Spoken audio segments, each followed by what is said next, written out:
Ya, shalom, selamat malam Bapak Ibu. Lause-lause saya yang dulu juga mendidik dan mengajar saya juga gitu ya.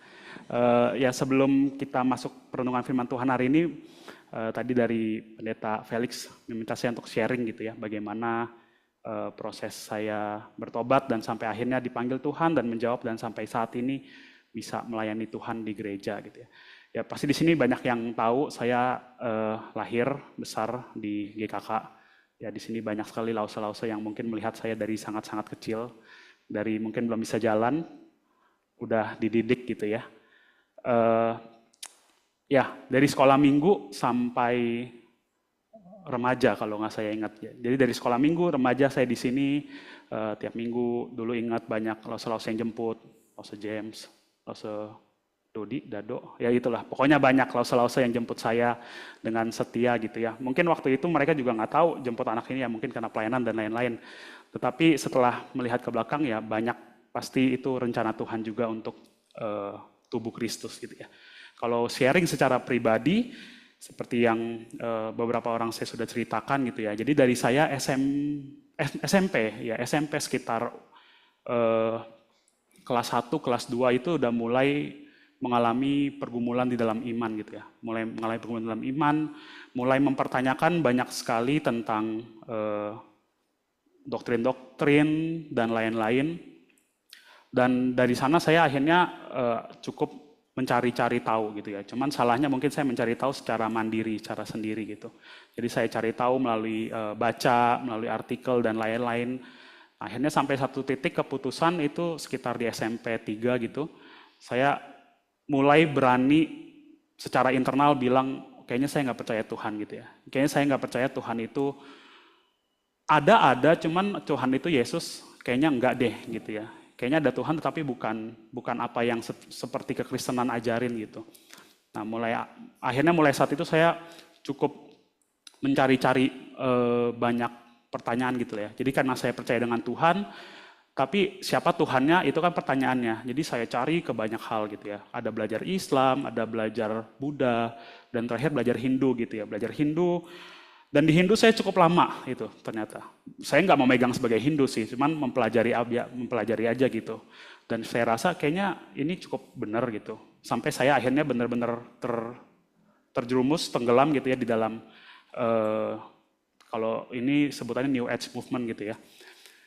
Saya di sana tenggelam dan cukup lama dari SMP 3 SMA lah ya, mungkin SMA yang benar-benar full sampai kerja umur 25, yaitu berarti 10 tahun lebih gitu saya mencap diri agnostik dan mencari hal-hal di Hindu itu.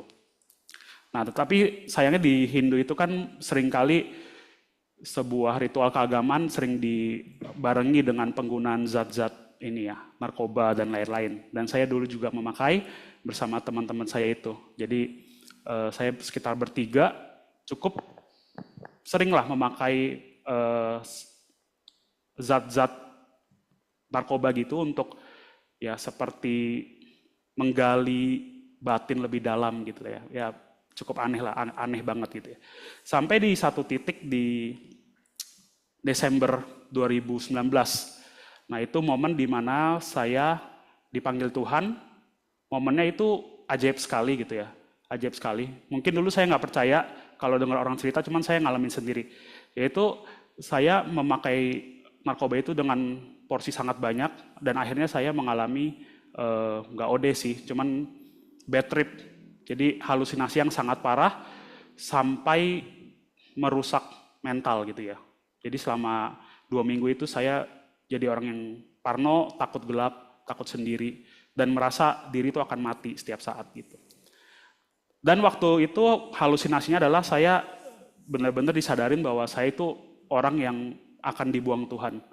Akan dibuang Tuhan saat itu ya. Benar-benar akan dibuang Tuhan, terus kayak di dalam halusinasi saya itu, saya berpikir bahwa apapun hal yang saya katakan untuk membela diri saya, gak akan didengar. Karena itu masa-masa terakhir, karena saya akan mati saat itu gitu. Jadi ya kayak dibilang, kamu dari kecil tuh udah diajarin tentang Kristus, kamu udah tahu, kamu udah sering dengar, kamu udah nggak kurang lah, nggak kurang pengetahuan tentang kebenaran, tetapi kamu waktu udah dewasa memilih, kamu memilih untuk menolak dan membuang gitu ya. Nah di momen itu akhirnya saya merasa sangat-sangat takut dan trauma itu ya tadi ya. Sampai akhirnya di trauma itu sekitar 2-3 minggu setelah kejadian itu saya akhirnya mencari-cari gereja, keliling dan lain-lain. Kesini kayak sempat gak ya? Saya lupa sih. Mungkin kesini agak ada rasa takut, ada rasa malu juga gitu ya. Karena saya udah kayak apa ya? Mungkin saya mencap diri saya dulu, mungkin berkhianat, meninggalkan dan lain-lain. Jadi mungkin agak malu untuk kembali. Jadi kayak saya terus juga menceritakan, oh saya memakai narkoba ke orang-orang yang kenal dari kecil, rasanya bebannya double gitu ya. Jadi saya mencari gereja-gereja yang memang saya belum pernah ke sana. Jadi blank slate, saya nggak ada identitas dan saya bisa cerita. Dan ya Tuhan memanggil saya akhirnya ke gereja yang ada di Kemayoran itu. Dan akhirnya saya bertumbuh di sana. Saya bertumbuh dan dari sana mulai menyadari bahwa masih ada kesempatan untuk bertobat gitu ya. Kesempatan bertobat, Tuhan masih membuka celah untuk saya untuk menerima Dia dan lain-lain. Nah dari sana saya seperti lagu yang tadi Bu Eni nyanyikan gitu ya. Dari sana saya melihat bagaimana yang dulu saya melawan Tuhan secara aktif, lalu saya diselamatkan dan terpikir gitu ya. Terpikir saya harus ngapain selanjutnya gitu. Saya harus ngapain? Apa yang harus saya lakukan? Apakah ada sesuatu hal yang lebih yang Tuhan inginkan gitu ya? Karena saya sudah diselamatkan gitu. Dulunya saya harusnya mati, tetapi saya diselamatkan dan saya hidup lagi. Dan saat ini saya bisa berespon akan panggilan Tuhan. Yang dulu dari kecil saya mungkin sudah dengar, tetapi saya nggak berespon gitu ya, saya menolak. Nah dari sana akhirnya singkat cerita, di satu pagi saya terpanggil untuk menggumulkan masuk ke STT melalui orang tua saya ya, melalui papa saya. Jadi di suatu pagi saya ketika saat teduh dan saya menggumulkan tentang apa ya tujuan Tuhan untuk hidup saya. Dengan segala jalan hidup personal saya yang saya jalanin sampai saat ini, Tuhan ingin saya untuk apa gitu. Apakah ingin bersaksi di dunia kerja atau hal-hal yang lain. Dan waktu itu jawaban dari papa gitu ya. Tiba-tiba papa datang dan kita mungkin nggak pernah berbicara berdua pagi-pagi heart to heart gitu. Mungkin seumur hidup nggak pernah, cuman saat itu. Cuman pertanyaan yang keluar dari papa adalah, Awi lu ke depan mau ngapain? Mau nggak masuk STT gitu. Nah jadi saya rasa itu ya jawaban Tuhan dari doa yang saya doakan. Tuhan mau pakai untuk apa gitu hidup saya yang setelah diselamatkan itu. Akhirnya dari situ ya saya bergumul. Awalnya sih terbakar, wah benar terbakar, saya mau STT dan lain-lain. Tapi ya waktu itu ada konseling juga, cerita-cerita sama hamba Tuhan. Dan hamba Tuhan itu menyadarkan gitu ya, emosi itu ya bisa meledak dan sesaat.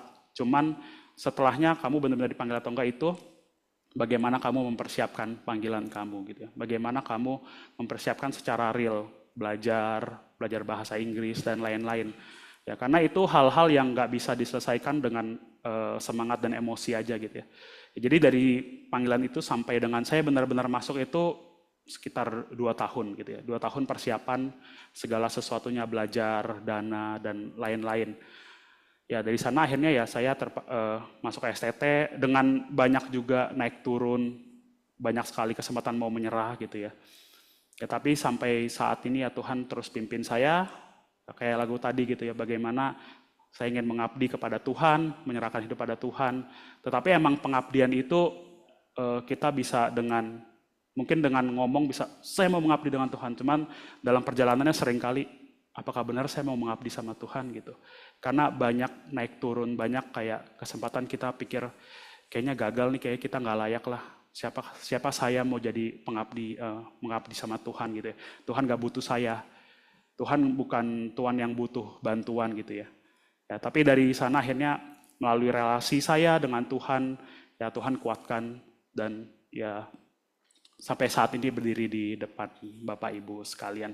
Ya, kiranya sharing ini bisa menguatkan, terutama mungkin kita semua yang di gereja dari kesaksian saya gitu ya.